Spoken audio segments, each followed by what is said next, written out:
Je n'ai pas communiqué, bien entendu, sur la date de la dite convocation, mais c'était tout simplement pour vous porter à la connaissance de tous les internautes et de tous les camarades qui prient pour Johnny, qui prient bien entendu pour la Côte d'Ivoire, que Johnny Pacheco a été convoqué à nouveau. Alors aujourd'hui, je suis ici pour qu'on décrypte ensemble, bien entendu, les différentes sorties, que ce soit du lieutenant Apalo Alexandre Touré, voilà, parce que ce n'est pas un général. Quand on dit général, c'est insulter, bien entendu, tous ceux même qui ont eu, tout au long de leur carrière, apporté ces grades-là. Donc, il n'est pas un général. C'est le sang des Ivoiriens, d'accord?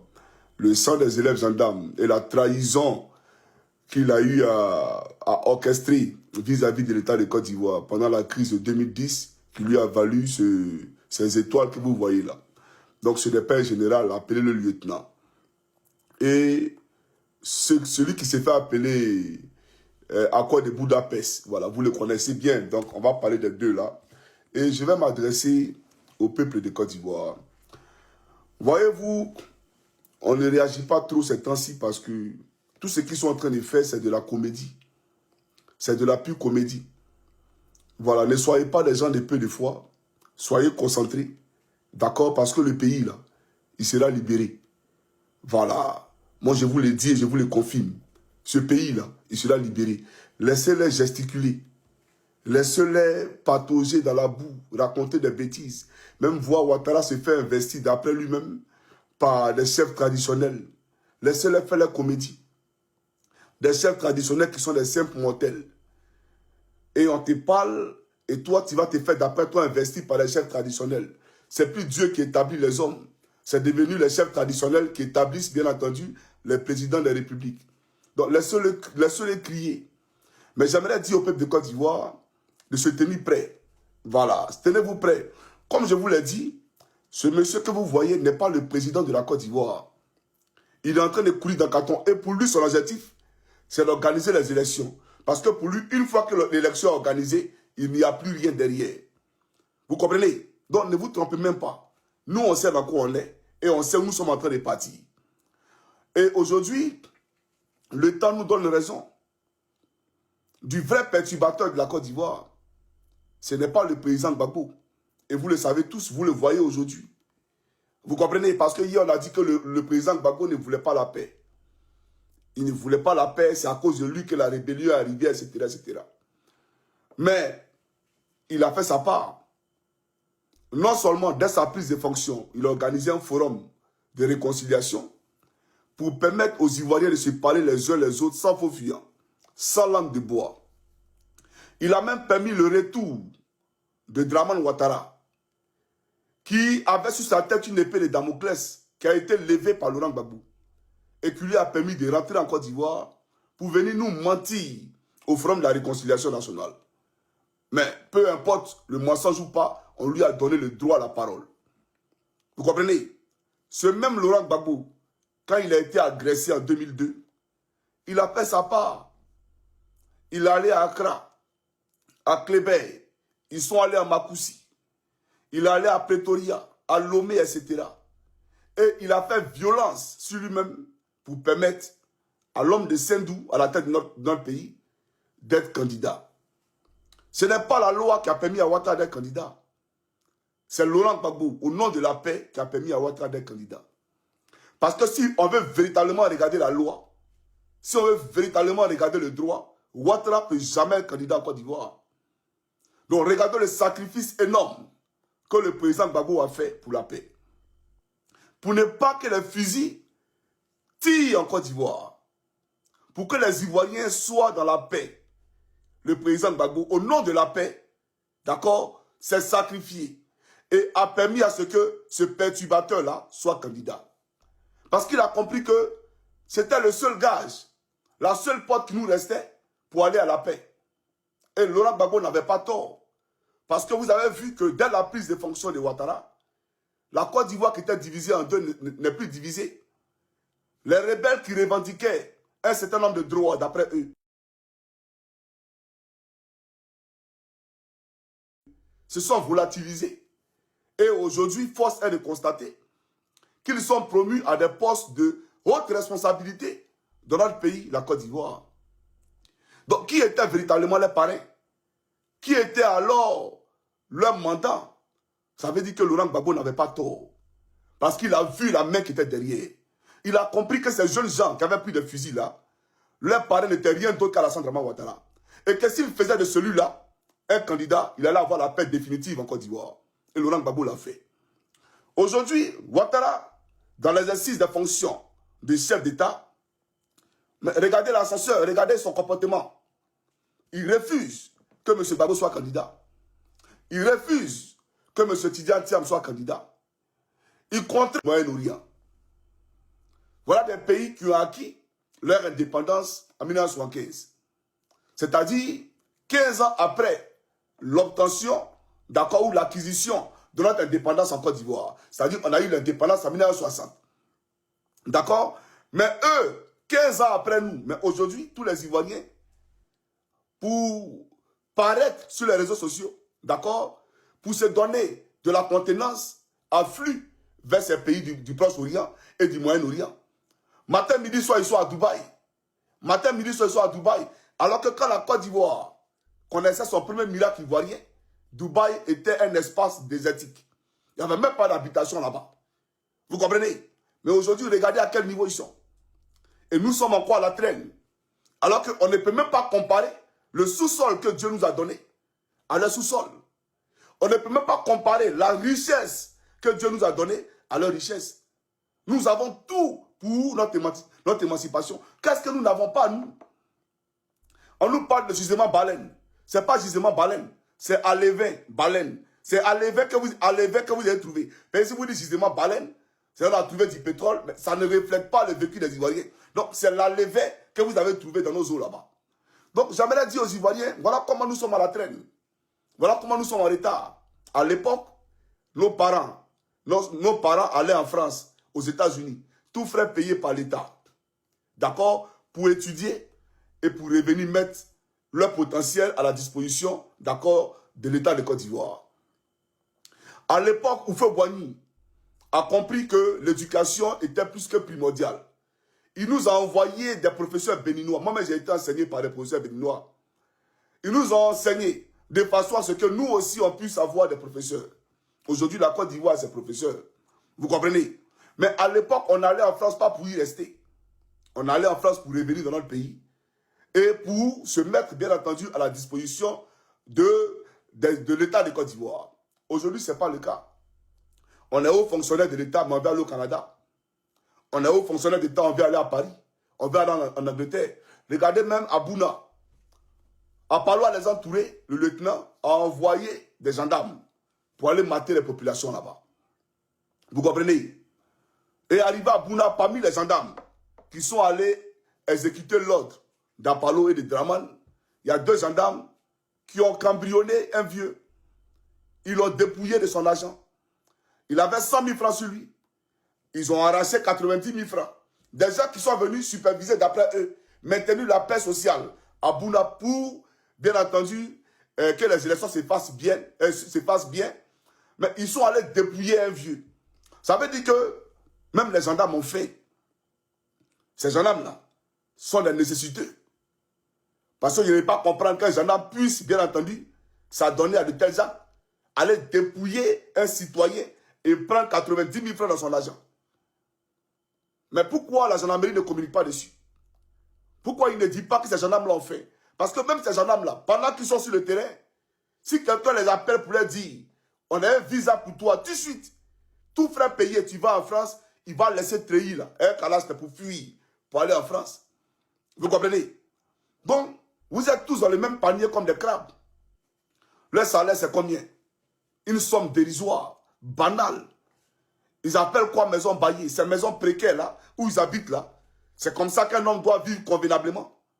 Donc, j'aimerais vous dire, à vous, peuple de Côte d'Ivoire, soyez sans crainte aucune. Et la mobilisation est continue. La mobilisation là, est continue. Je vais vous faire écouter Apalo. On va l'écouter d'abord. Hein. Et bien entendu, après, je vais décrypter. Voilà, je vais décrypter son discours. Alors, Apalo à les entourer, il est où? Alors, on écoute rapidement, c'est parti. Quelqu'un va se cacher lui-même. Et puis il dit, je lance un mot d'ordre, allez-y vous battre, sortez. Pourquoi lui n'est pas sorti? Vous pouvez nous accompagner. Et vous sortez. Pour parler de son avenir, il faut vivre. Vous vous trompez lorsque vous créez les conditions pour affronter les forces de l'ordre. Parce qu'on ne peut pas accepter que vous coupez la route. On est obligé d'utiliser la manière moyenne. Ce n'est pas encore la manière forte. Face aux chefs et aux jeunes, c'est pas encore la manière forte. Ne m'obligez pas à utiliser la manière forte. Mais, parce que vous entendez parler ce monsieur-là,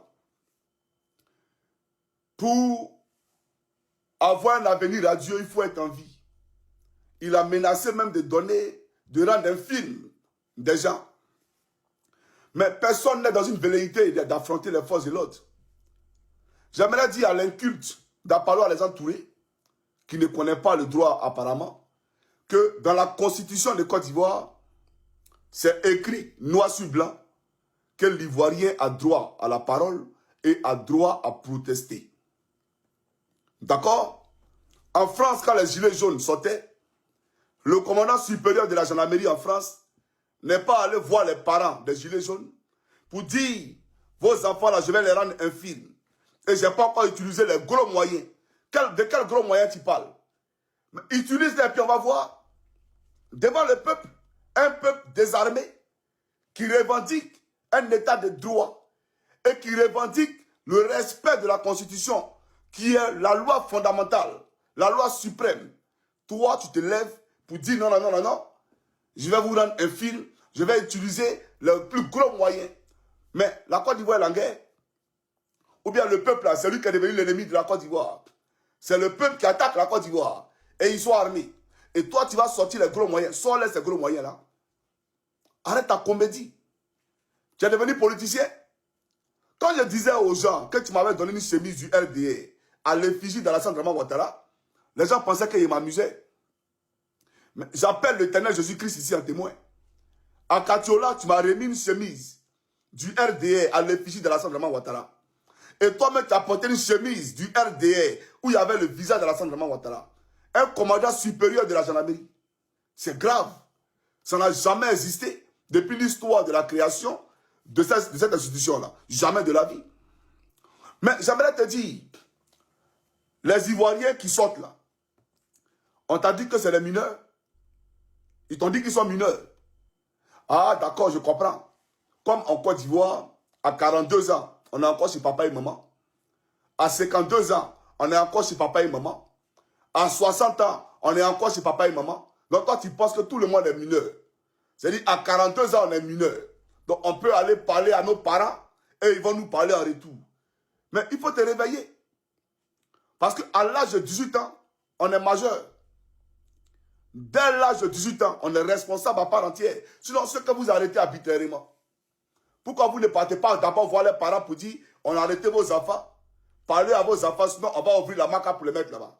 Pourquoi vous les prenez pour les mettre à la maca directement? Si on peut faire recours aux parents, premièrement. Allez parler à les parents d'abord avant de les mettre en prison.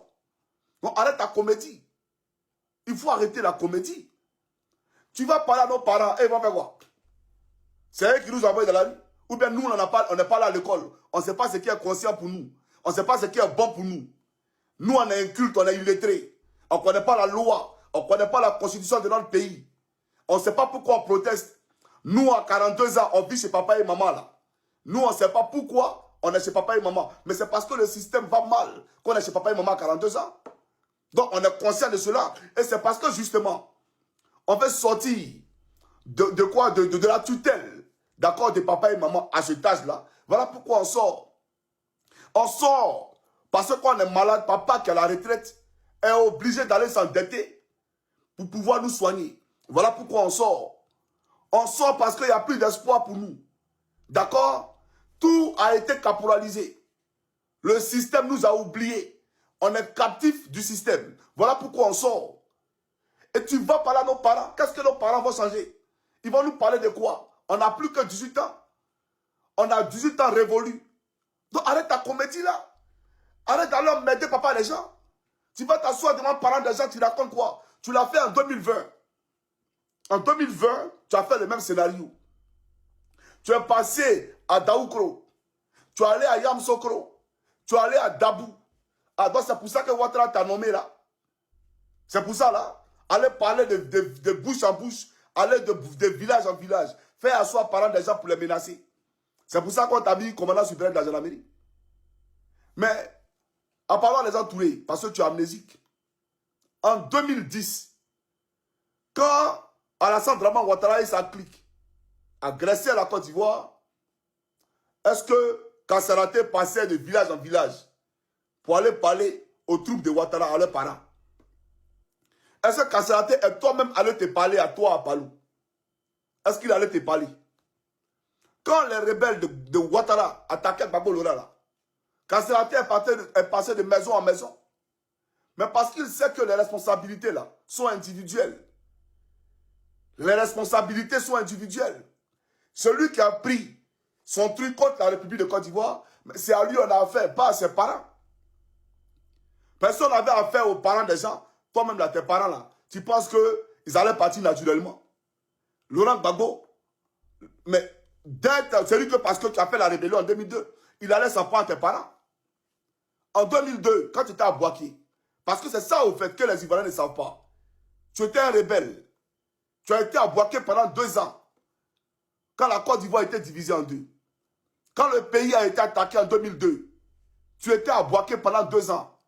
Je ne sais pas comment Gbagbo a fait pour te reprendre. Parce que toi-même, quand il t'a vu à Torogué, ton esprit ne me plaisait pas. Je ne sais pas. Mais tu ne m'as jamais plu.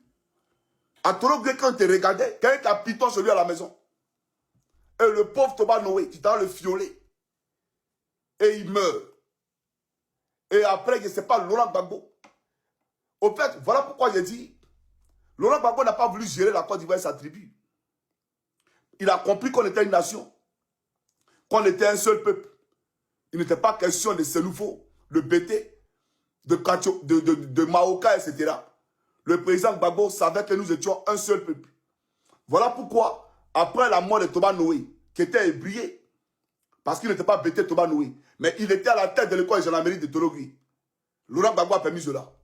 Mais sous Ouattara, on ne peut pas être en dehors du... C'est-à-dire que d'être nordiste, il n'y a jamais quelqu'un qui a été commandant supérieur ou commandant école d'une école de gendarmerie en Côte d'Ivoire. Depuis la prise de fonction de Ouattara, que des nordistes qui se succèdent à la tête des commandements, que des nordistes qui se succèdent à la tête des commandements, c'est pareil dans le commissariat, pareil dans l'armée. Mais Laurent Gbagbo ne l'a pas fait. Laurent Gbagbo a permis à tous les fils de Côte d'Ivoire d'avoir les chances. A permis à des ébriers, à des atiers, si vous voulez, des djoulas. Mais ce n'est pas une ethnie, mais on va vous appeler comme ça. Il a permis à tous ceux-là d'avoir des commandements. La preuve, après la mort de Toba Noé, toi, Apalo, tu as été promu à la tête de l'école de gendarmerie de Torogué. Et pourtant, tu ne venais pas de Gagnois. Et pourtant, tu ne venais pas de Ouragayo. Et pourtant, tu ne venais pas de Guibérois, ou de Saïoua, ou d'Issia, ou de Soubré, ou de Dalois. Mais Laurent Gbagbo a permis à ce que tu sois commandant supérieur de la gendarmerie. Mais dis-nous, depuis que Ouattara est au pouvoir, donnez-nous la liste de tous les commandants supérieurs, que des nordistes. Que des nordistes. Donc l'exclusion, là, c'est vous qui la pratiquez.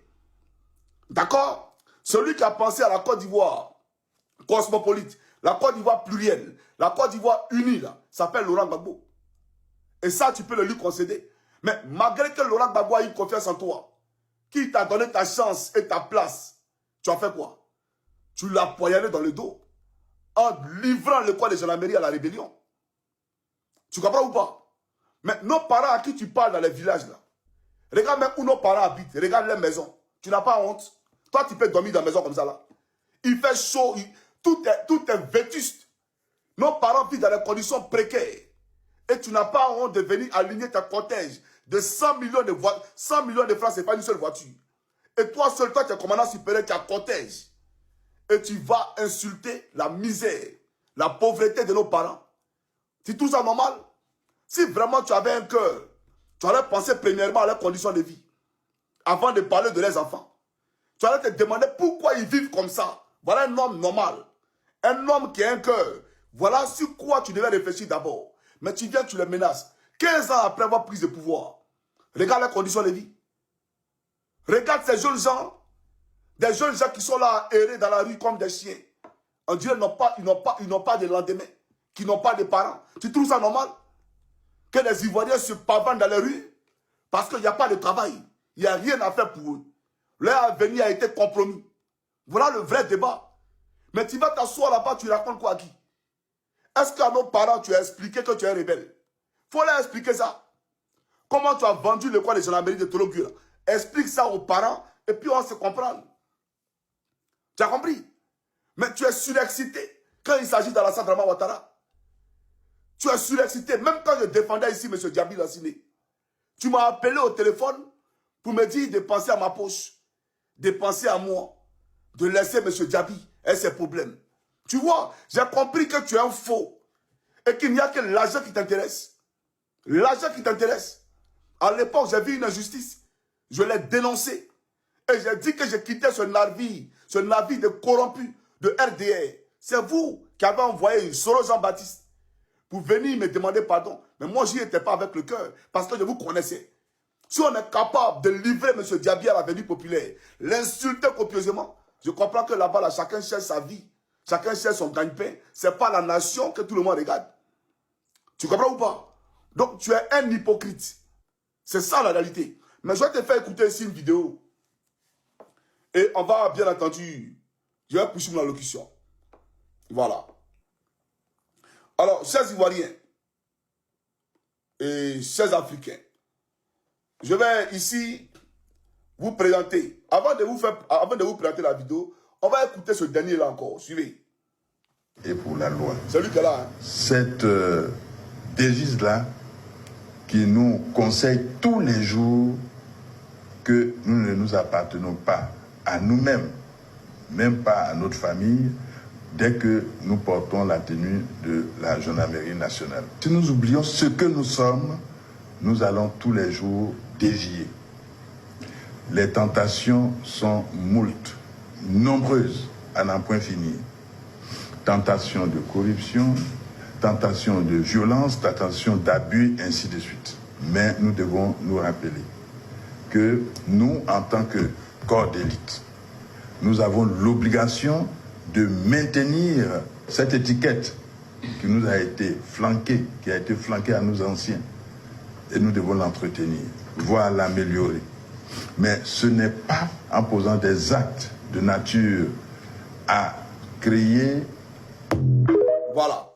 Donc, c'est toi qui as dit, hein. Là tu parlais aux officiers supérieurs de la gendarmerie. Ce que tu as dit là, on va voir, puisque lui tu parles, voilà pourquoi souvent je parle et puis je dis, le respect de la loi n'a pas commencé sous Alassane Draman Ouattara. C'est depuis Gbagbo là, même Oufoué, que vous deviez commencer à respecter la loi. Parce que M. Laurent Gbagbo n'a pas pris de fusil face à Oufoué Boigny. Le président Gbagbo n'a pas pris de fusil face à Henri Konan Bédié. Il n'a pas pris de fusil face à Guéhi Robert. Ce que vous faites là, nous, ça nous fait rire. Parce que c'est comme si nous n'avons jamais affronté l'armée. Et nous, on n'est pas dans une position d'aller affronter l'armée. Nous, on demande à ce que le droit soit respecté. On demande à ce que tous ceux qui doivent être candidats le soient. C'est tout ce qu'on demande. Ne nous parlez pas de justice. Parce qu'il n'y a pas de justice en Côte d'Ivoire. Ne nous parlez pas de suivre, d'accord, les institutions judiciaires. Parce qu'il n'y a pas de pouvoir séparé en Côte d'Ivoire. Le pouvoir exécutif décide de tout ce qui se passe dans le pays. Il n'y a même pas de parlement. Tout ce qui est pris en Côte d'Ivoire comme loi, c'est pris par ordonnance. Vous comprenez?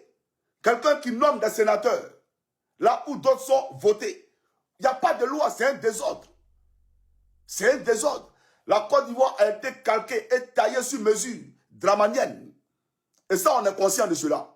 Donc, ne nous parlez pas de justice. Parce que tout à l'heure, je parlerai de justice.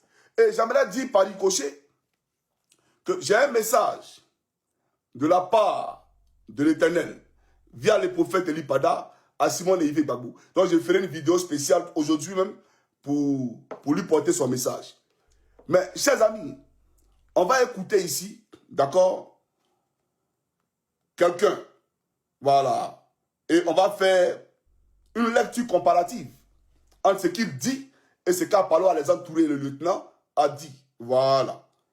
Alors, je vais chercher la vidéo très rapidement et après je poursuivrai, bien entendu, mon allocution. Alors, un instant, s'il vous plaît. Suivez, c'est parti. Il est avec nous, donc il a fait les plans de mission qu'on doit faire. Voilà, il y a le colonel aussi, Kounia Palo, un gendarme. Commandant école de il nous a vraiment été d'un grand support. Il nous a arrangé, il nous a donné du matériel là-bas pour combattre. Donc, vous voyez que tous les gens ne sont pas nos ennemis. Il y a le commandant Tissé Mamadou, et voilà. Il y a le capitaine Gourmand, il faut qu'elle sente. Voilà. On attend à ce là. Il y a le lieutenant Véma. Voilà. Aussi à ce là. Voilà. Donc ici, Ouattao parlait de toi. Et tout le monde connaît Ouattao. C'était un chef de guerre qui a fait la rébellion et qui avait son QG à Bouaké. Et pendant la crise post-électorale, il est descendu avec les rebelles pour attaquer la Côte d'Ivoire. Ouattao nous dit que tu as livré le corps de gendarmerie à la rébellion et tu leur as donné de l'armement pour pouvoir combattre la République. Toi, tout à l'heure, tu parlais des gendarmes, non? On est pour la patrie, il ne faut pas faillir à la mission de la gendarmerie, etc., etc. Toi, tu as fait quoi? Toi, tu as fait quoi?